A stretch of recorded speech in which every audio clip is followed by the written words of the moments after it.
教學有心人，主持鍾傑良、陳迪安。教學有心人又開始啦！今日聽到呢把聲音呢，就係鍾傑良嘅，有少少抱恙啊！希望一陣間呢，就由我哋嘅嘉賓開始帶起上嚟，龍精虎猛啊！鐵安係啊，各位大家好啊！你把聲好磁性啊，今日係啦，點樣可以帶多龍精虎猛先得嘅？咁啊，梗係有我哋嘉賓喺度同我哋分享啦嘛！即係阿畢錦龍校長啊，就係保良局黃志豪田心谷小學嘅校長啦。阿畢校長你好 ，Hello， 大家好。係啦，睇到阿畢校長都精神爽利喎。係啊，你哋兩個咧係咯，好似啲即係倒模嘅好校長嘅模樣喎。我哋發電機啊，我哋好有精力嘅。我亦都喺呢間學校嘅附近居住過啦，咁啊，所以亦都知道呢間學校咧都係好嘢嚟嘅喎。係啊，嗱。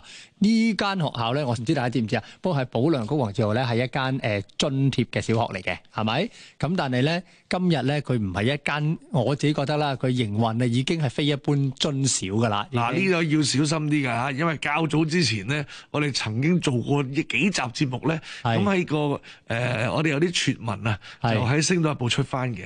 咁而我哋亦都知道啦，我哋教育局咧亦都關注我哋嘅節目嘅，咁所以咧一文一語咧，你都用得好準。而且要話畢校長咧首肯認為你係啱先得嚇，係啦，所以咧嗱，我覺得係啱嘅，因為咧雖然一間津貼小學啦，但係因為咧阿畢校長嘅背景啊，所以讓到咧呢間學校而喺營運起裏面咧，我又覺得我差啲以為係我哋直資一員添啊，係咪啊，畢校長？梗係啦，我陳校長我成日跟你學習噶嘛。哇，講呢啲，你記唔記得我哋點識啊，陳校長？哇！真係好耐啦，嗱，因為咧我認識佢嗰陣時咧，佢應該係喺呢一個嘅保良局林文燦英文小學嗰度就係服侍嘅，係啦，係咪啊？都做咗8年㗎啦喺嗰度。係啊，不如你又分享下啦，你究竟嗰個入行嗰個經歷啊，又或者你教育嗰個嘅生涯係點？其實我個生涯都好得意嘅，係啊，我出嚟其實唔係一出就喺林文燦，我一出係一間好傳統嘅一間津貼小學度教嘅，所以我而家係回歸翻津貼小學。係啊，咁啊，我喺一間津貼小學教咗7年啦，咁啊都好少林寺嘅嗰間津貼小學。我主要教體育、數學同埋常識。咁我主修係體育嘅，咁我體育人嚟嘅，所以就係話龍精虎猛咯，見到我好中意做運動嘅，同埋都好中意帶小朋友一齊做運動。係啊，所以我哋喺邊度認識？我真係唔好記得。我哋應該係喺直資學校嘅交流團，即係每年嘅你都會有個交流團噶嘛，好好。咁啊，當時你應該係副主席啫。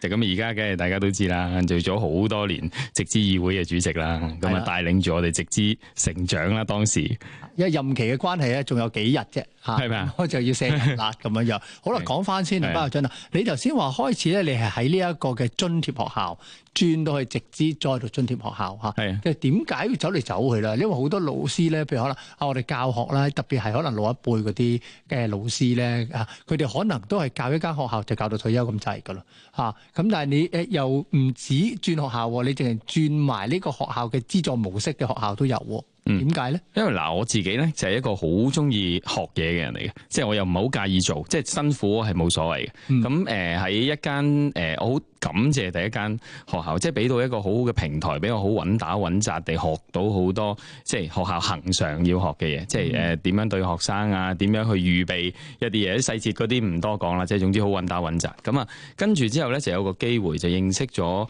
一間直資，即係當時林文燦英文小學嘅校長文校長啦，我成日叫佢師傅啦。咁啊就有機會機緣巧合之下，大家都一傾，大家啲理念都好似喎，即係都係以愛啊去營運間學校啊，人先係最重要嘅資產啊。咁就機緣巧合之下就真係去咗。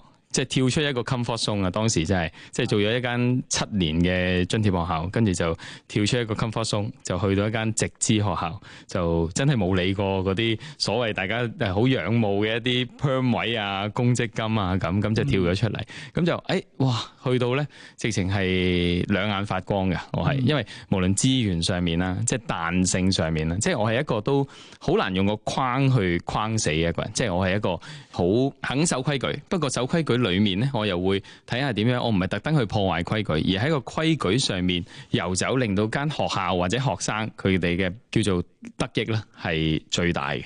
咁啊，去到直資學校咁發現，原來喺個課程上面啊、活動上面啊、資源上面，原來好靈活係可以調配嘅。咁同埋喺個語境上面，又喺一啲喺津貼學校，我又未必可以體會到嘅嘢，因為嗰邊嘅主要教學語言係用英文，即係一來可以自己增值下啦，咁二嚟就係當原來喺個咁嘅語言環境底下，其實睇個多元文化或者互相包容嗰個元素啊，因為嗰度學校成27個國籍嘅小朋友都有，每年都加減一兩個國籍啦，係啊。不過呢個咧，聽眾可能未必知啊，因為香港咧嗰個嘅津貼小學咧，嗰個教學語言或者官立小學都係啦，即係政府小學啦，佢哋嗰個教學語言咧，理應咧都係以呢個母語廣東話為主，或者可能而家都多少少嘅普通話喺裏面啦嚇。咁但係咧就係直資就係有一個嘅優勢咯，就係話我哋個語言政策可以自定，所以你頭先講到啦有啲英語嘅課程咁樣係啦。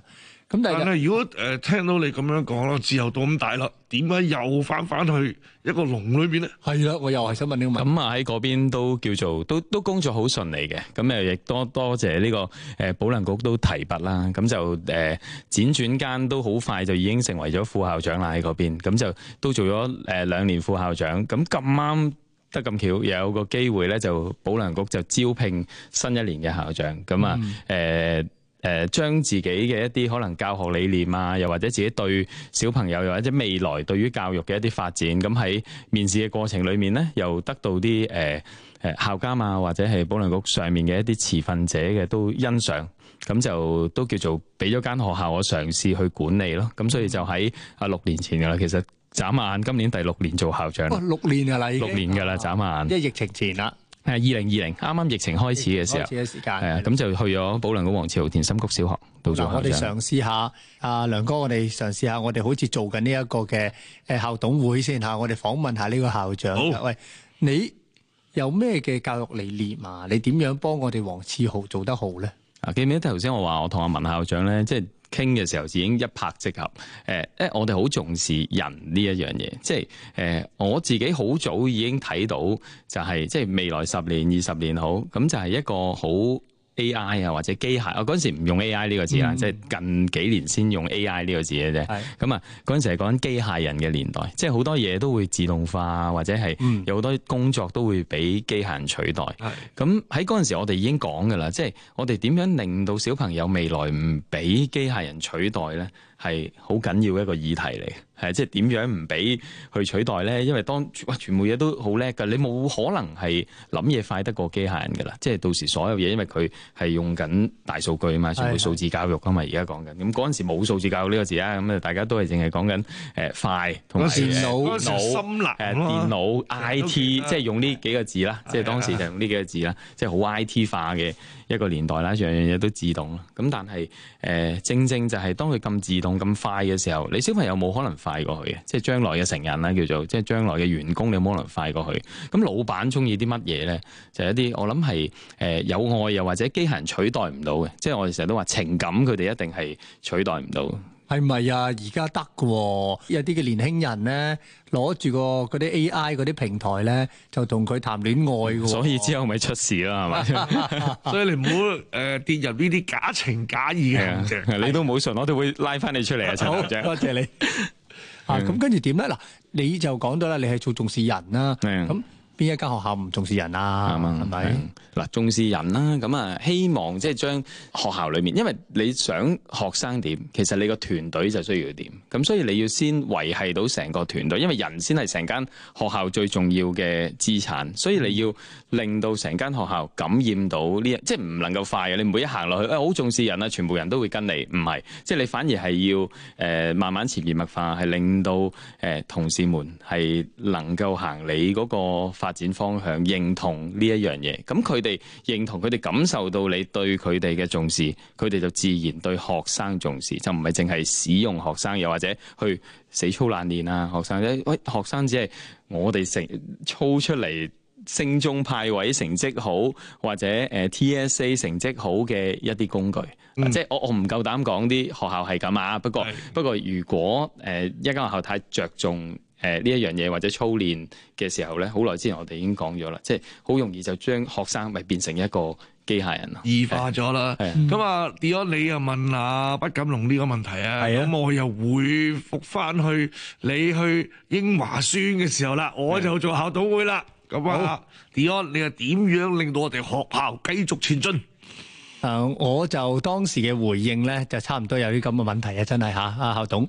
咁咧，我回應就係善用我哋教育嗰個嘅彈性，我哋直資嘅彈性嚇。因為咧學校咧實在真係嘅場景咧，每一個學生，正如頭先阿畢校長講，都係獨特嘅，每個都有佢哋自己嘅特色，係咪？咁我哋究竟有乜嘢嘅場景可以提供到俾啲學生，等佢可以發揮所長咧？嗱，我哋有時最罩忌就係我哋搞一個活動就希望所有同學參與，嗱，基本上冇乜可能。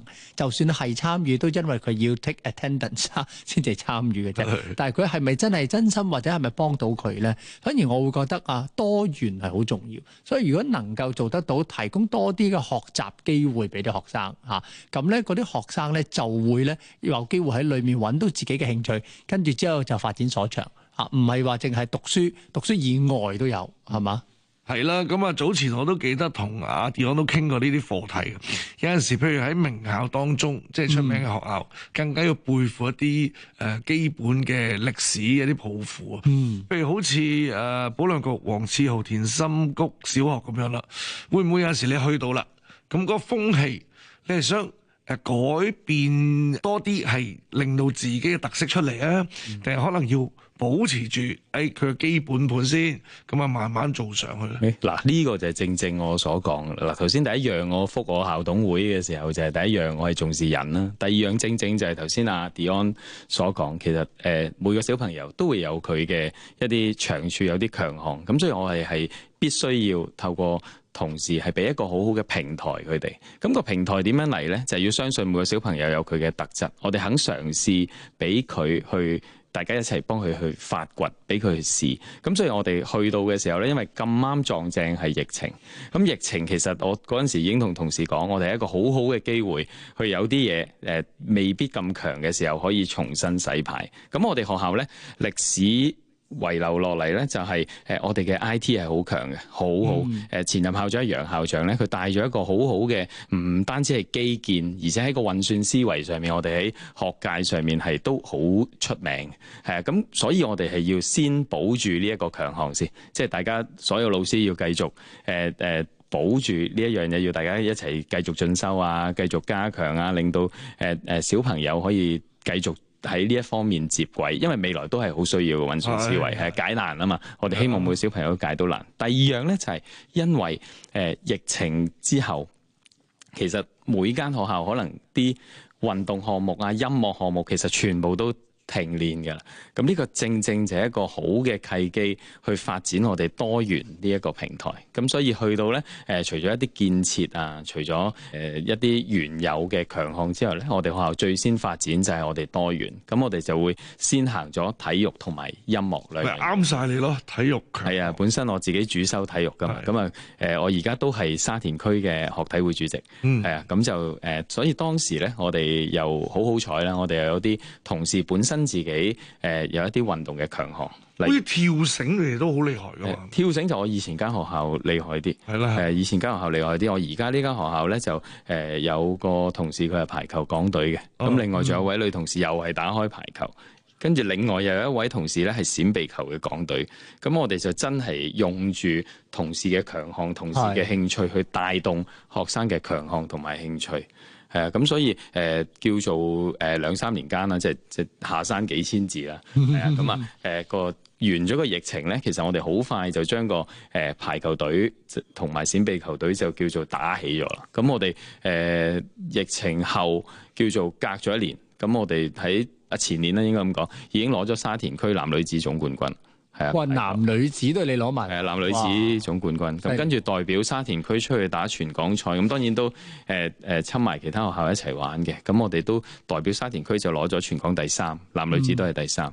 咁啊十分好。但係咧頭先咧，大家都聽到啦，畢校長講到運算思維，因為咧運算思維呢樣嘢唔容易嘅。係啊，因為你講又要講計數啊，又要思考啊，咁樣樣，同大家分享下嗱，運算思維你學校嗰個秘訣係點？但係正如咁講咧，你話楊校長嚇前任校長，佢咧留咗一個好好嘅資產俾你，係嘛？咁你知創業難，守業更難。你點樣去守？點樣會將佢再提升？你個運算思維係點做嘅咧？學校？我哋有幾個範疇啦。第一就係你唔能夠淨係喺個電腦堂啦，我哋叫或者IT 堂上面做，或者淨係機械人課裡面做運算思維。其實就要將佢滲落去各科。係，因為其實講緊解難係要有程序嘅，即係我哋成日問最簡單嗰個問題，我哋都要問啲家長嚟聽 talk 嘅時候，運算思維最簡單就係乜嘢咧？我哋點樣將隻大笨象放入雪櫃？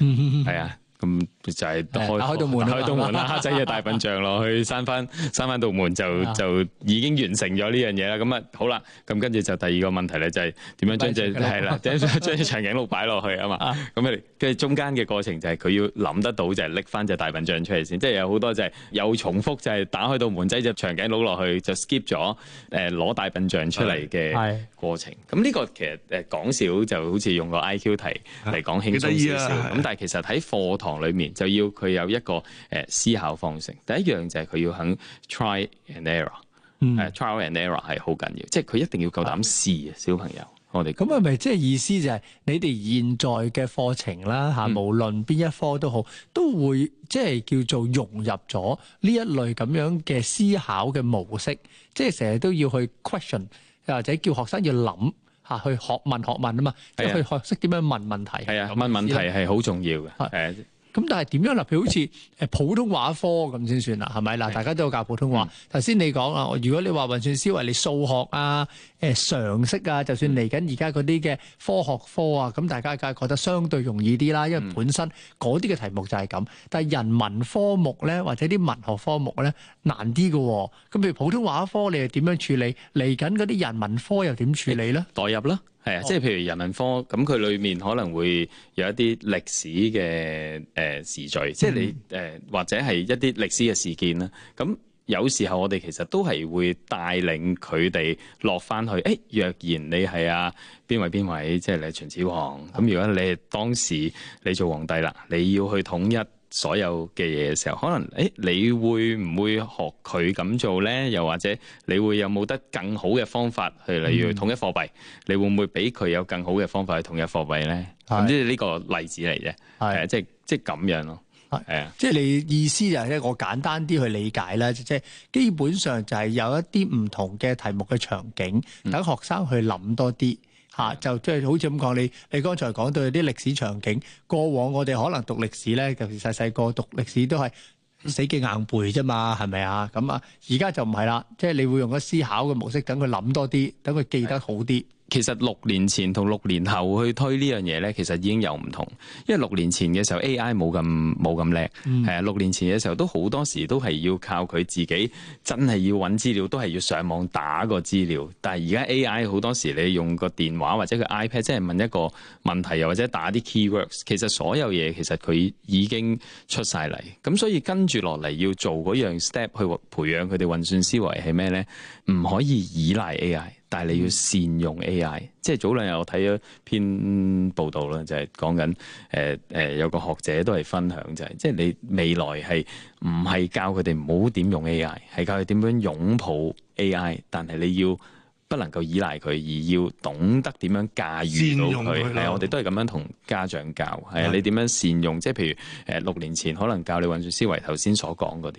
係啊，跟住之後就係你點樣提升自己去運算思維呢一個速度，就係可以利用 AI 去協助呢一樣嘢。不過 turn out 就係你係要點樣 check 啦，又或者點樣 clarify 呢一樣嘢。其實個 AI 都會錯噶嘛，即係佢去揾資料嚟都係會錯。咁你點樣教小朋友？其實原來有 trap 嘅。即係原來有 bugs 嘅，即係呢一樣嘢嘅時候，你要去睇下點樣去避過呢一啲陷阱咯。而當你攞到呢一啲資料，你能夠避過呢啲陷阱，你去解決問題嘅速度，你比之前又快咗，又精密咗，因為你掌握個資料嘅時候嘅速度係會快咗。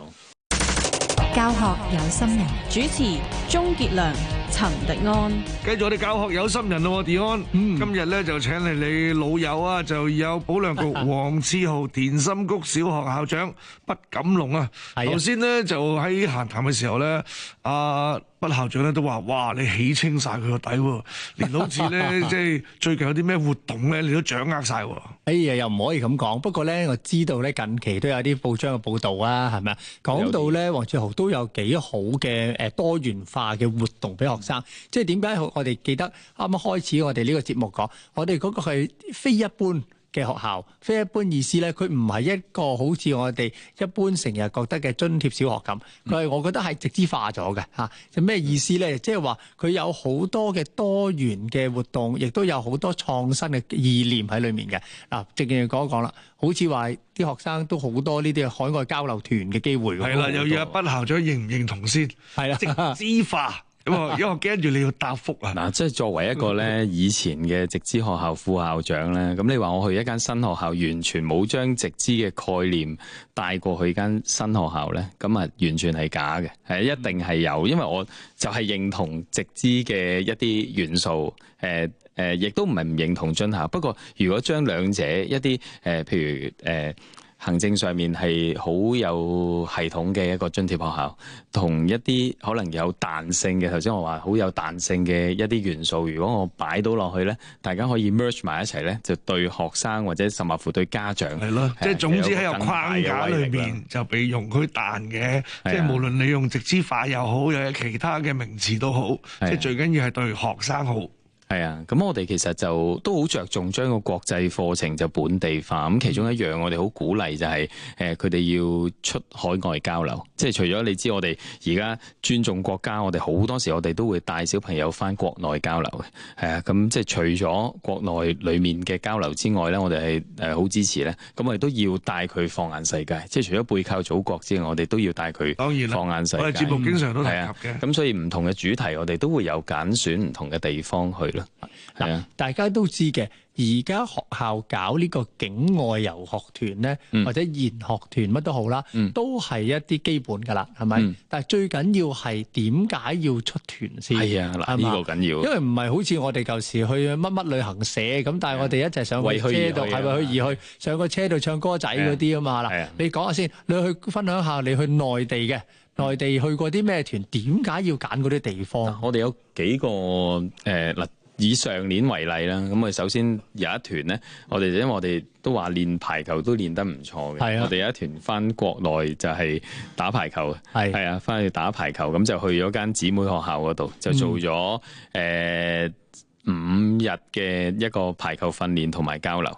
哇！即係個目標就係去內地，就係打排球嘅啫，好清晰嘅。邊個地方先？深圳啫。咁嗰次近近地試第一次就去咗龍崗，佢呢個前年去㗎啦。龍崗都好近喎。係好近嘅啫，去咗龍崗區咁就去咗間姊妹學校嗰度，咁就好好啦。即係當然先簽約啊，咁啊大家小朋友有互動一下，之後就幾日裡面就同埋嗰間學校嘅排球隊就一齊做訓練。咁呢個係我哋第一次嘅體驗。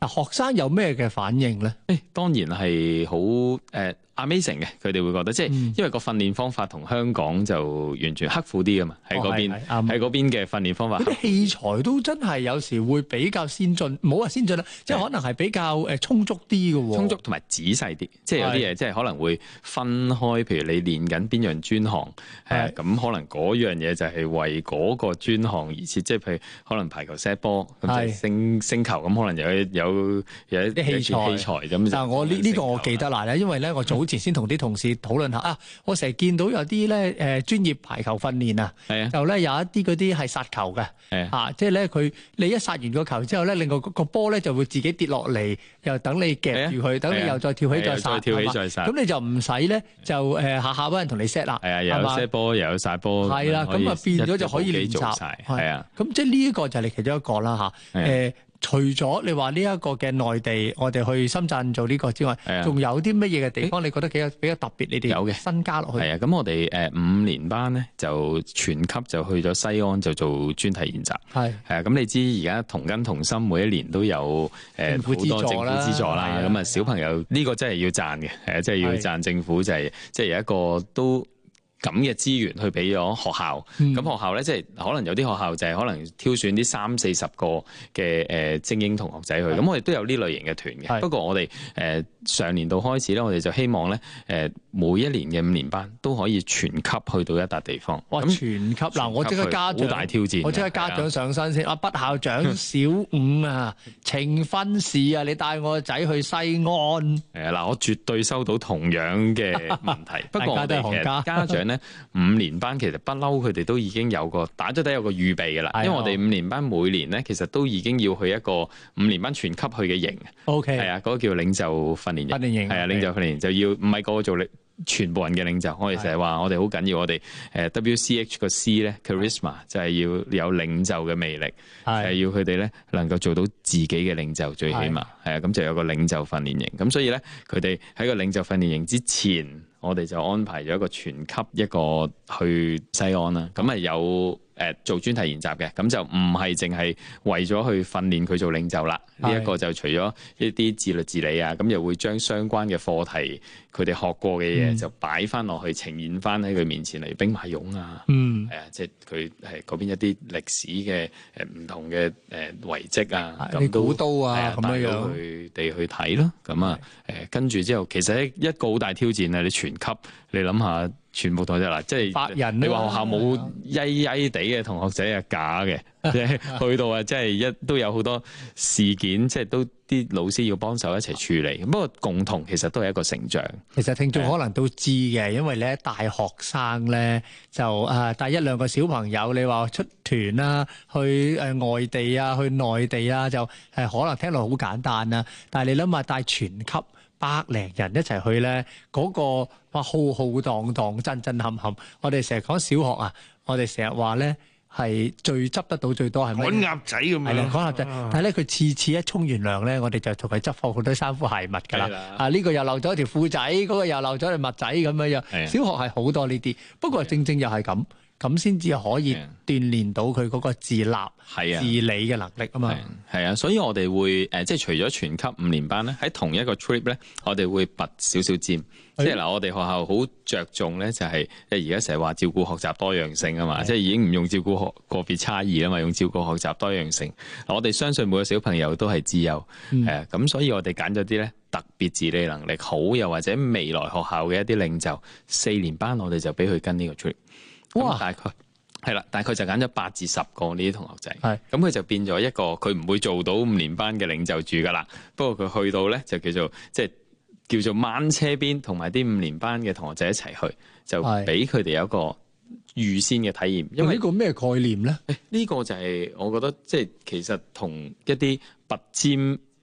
以前其實有啲跳級㗎，即係我哋以前細個成日都話有啲小朋友1年就讀2年書㗎嘛，係啊，咁其實少少咁嘅概念，因為有啲小朋友真係佢平日學得快啲嘅，佢喺學校裡面嘅課程其實佢好早已經自己返屋企自己預習，即係冇上1個禮拜堂都唔會蝕底嘅，都唔會太蝕底嘅。咁呢啲同學仔其實未來學校即係都總有啲嗱，即係唔好介意，家長唔會介意嘅呢樣嘢就係，即係總有啲同學仔真係能力本身係高啲，咁我哋唔會真係淨係每個同學仔就算叻啲，佢都係讀翻一般同學仔嘅課程，即係爭少少嘅同學，可能佢個課程我哋縮少少俾佢，但係叻啲嘅同學仔，我哋真係可以增潤多啲嘢俾佢。咁佢早啲出去見呢個地方，因為到佢5年班嘅時候咧，我哋會轉地方，我哋唔會每年都去翻西安呢一個地方。咁譬如今年嚟緊，我哋係計劃緊去四川。咁我哋5年班去四川，咁即係呢個4年班嘅同學仔佢就去2次，今年佢就會係去四川啦。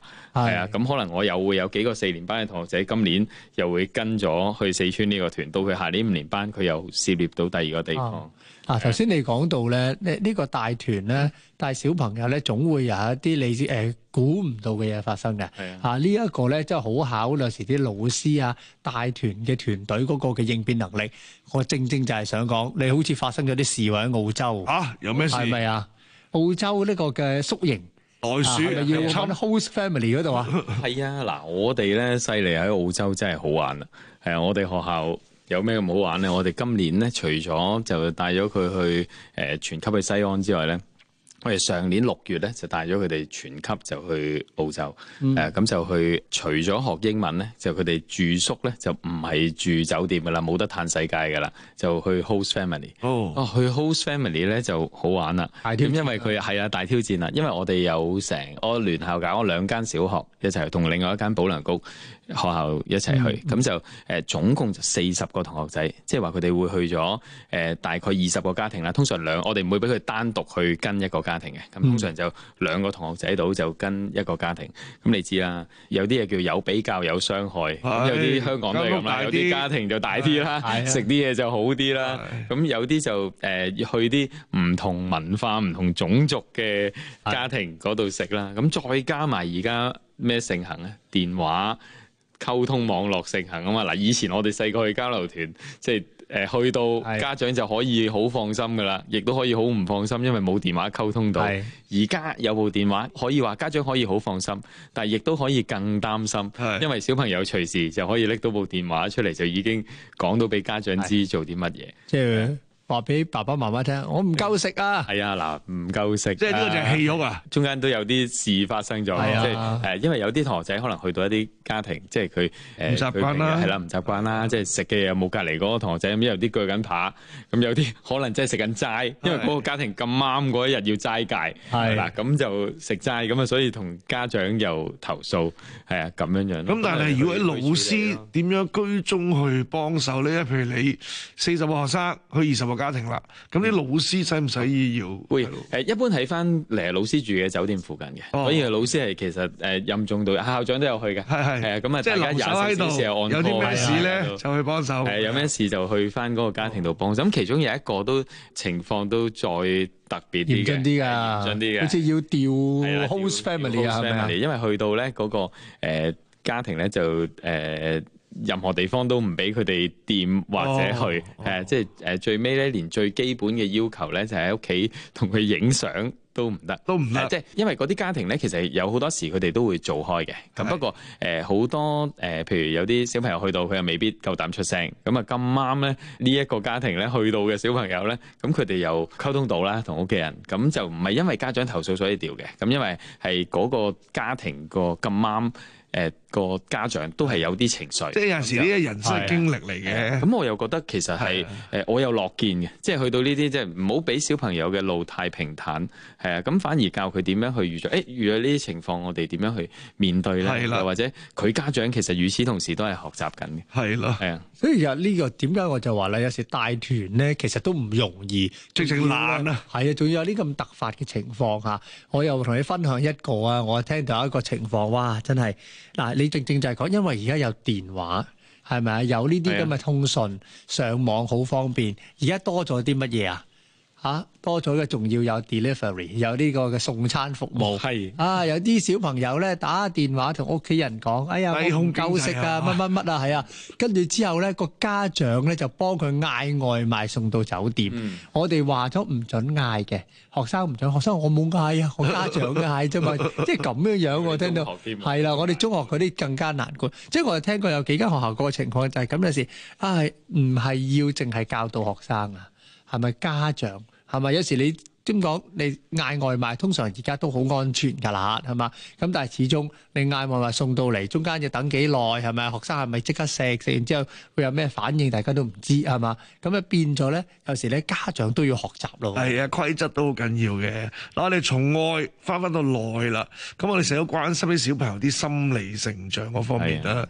咁啊，保良局黃賜豪田心谷小學又點樣令到啲小朋友快快樂樂、健康成長？又可以賣下廣告，梗係要啦。咁啱咧，嗱，我哋頭先我哋話 WCH 3個字啊嘛，頭先 C 我哋講咗佢要做領袖 charisma，咁啊，其實個 H 咧就係 home。我哋希望佢當呢一度係佢第二個屋企。咁我哋由佢起居飲食開始講，即係嗱，因為佢翻到嚟開心，佢就自然就少一啲所謂頭先你所講嘅生活壓力啊，又或者面對成績嘅時候，或者面對挑戰嘅時候，佢面對唔到。係啊，咁啊第一樣咧，我哋食飯咧，我哋晏晝食飯咧，我哋係要佢落飯堂食飯嘅。我哋同一般學校咧食飯盒又有少少唔同。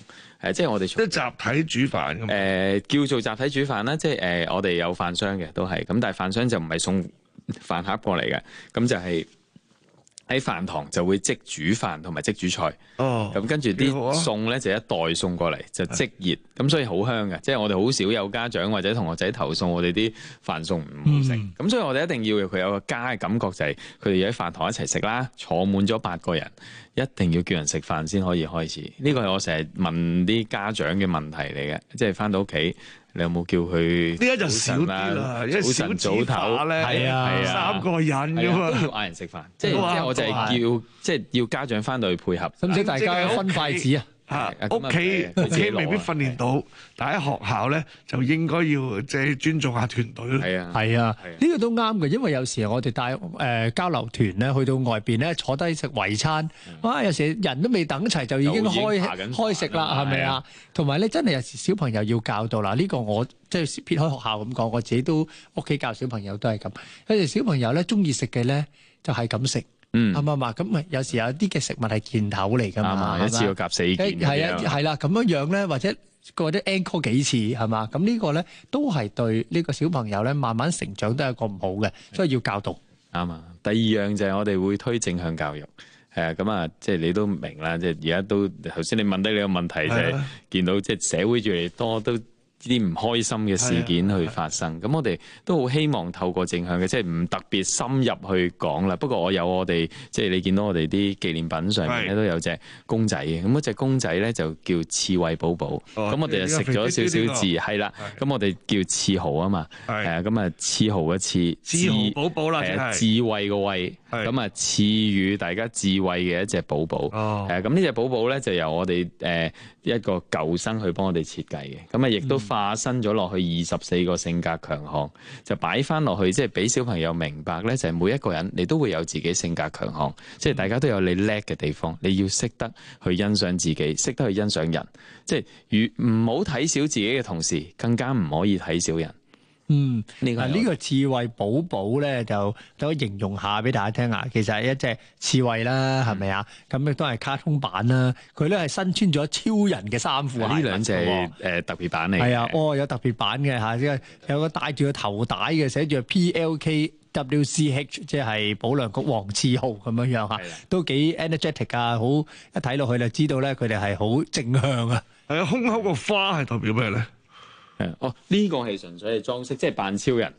基本上係扮超人，但係我哋又唔扮晒超人，即係你見到嗰粒倒轉嘅鑽石，即係呢一個咧係攞嚟鼓勵小朋友學習嘅一個 file 嚟。係啊，即係佢乜嘢都可以做得到。不過你咁講咧，即係正向教育啊，或者性格強項咧，都係喺學界過往呢10年8年咧，都好努力提倡嘅嘢嚟嘅。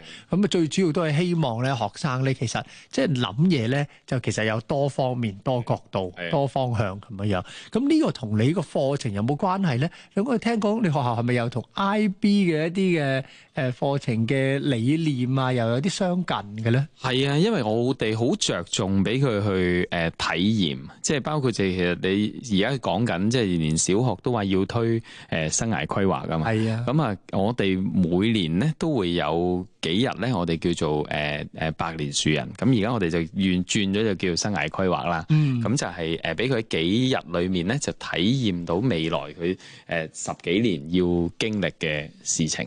係啊，即係例如考 DSE 啊，跟住之後揾工啊，出到嚟揾完工之後點樣生活啊，結婚生仔啊，咁啊未到呢一個，咁啊盡量就都要嘅。我哋喺一個教育嘅裏面都要教。係啦。不過嗰個我哋就聚焦翻喺佢經歷完，跟住生涯規劃揾工，揾完工咧，其實最後咧有一個位我哋係好着重教，佢要服務社會同埋donate。咁嗱，小學點樣揾工啊？嗱，不如我以一個揸的士嘅活動嚟同大家講。咁我哋有一個咧就係我哋每年都會收集同學仔，每年可以轉噶嘛，即係收集下同學仔，未來你想做咩職業啊？咁我哋有一年咧就 draw 晒啲未來想做職業司機嘅同學仔出嚟，即係佢表示自己未來想做職業司機。同我成日都話啲家長一聽我話，嗱，你哋唔好即刻，你咪話我話你即刻諗，搞錯啊！阿校長，你點要鼓勵佢哋做司機嘅？係咩？佢係專業人士啦。係啦。我就話呢一樣嘢，我哋就首先，我哋即係職業係真係唔可以分貴賤呢啲嘢，我哋要我正想就駁斥呢一句。啱啱我就係知道阿主席想咁講啦。咁啊唔可以冇分貴賤嘅，一定係啊，睇低人哋，唔好睇低人哋，係啊，亦都唔好睇小自己。咁你哪怕佢第日係一個運輸公司嘅老闆啦，係嘛？的士公司嘅老闆啦，係咪？不過又要留意下時事啦，的士牌價又跌啊嘛，嗱呢個要注意啦。不過而家網約車又盛行啊嘛，係咪？咁佢哪怕佢哋係呢啲咁嘅老闆都唔出奇。咁啊所以咧，我哋都揾咗個職業司機嚟俾佢做訪問，咁就的士司機嚟嘅，係啊。咁訪問嘅過程裏面，咁佢可以了解到，原來行都真係有一啲要注意嘅地方啦，或者佢嘅。其實有啲共通點，就係責任感啦、擔帶啦、守時啦、唔好怕蝕底啦。其實每一行都一定係共通點。你攞住呢啲責任感啊，呢啲去到每一行職業，其實冇老闆會唔中意你嘅。我成日都話係啊。咁學員啦、訪問員啦，咁啊獎佢哋啦，獎佢哋咩咧？坐的士。係咁，我朋友借咗2架的士俾我哋學校。我記得啦，你有份揸嘅，我見過張相啊，無啦啦聲嚟做乜嘢啊？兼職咁樣樣係咪啊？嗱，小弟係有的士牌嘅，有係嘛？有的士牌，我正想唔知道問唔問好咧。係啦，我就係知佢。我的士養大，爹哋揸的士嘅。OK。咁所以咧就係話其實即係職業係無分貴賤。譬如我哋教導小朋友咧，讀多啲書咧，你選擇權多。你咪可以揀咯，你唔中意做一樣，咪做第二樣咯。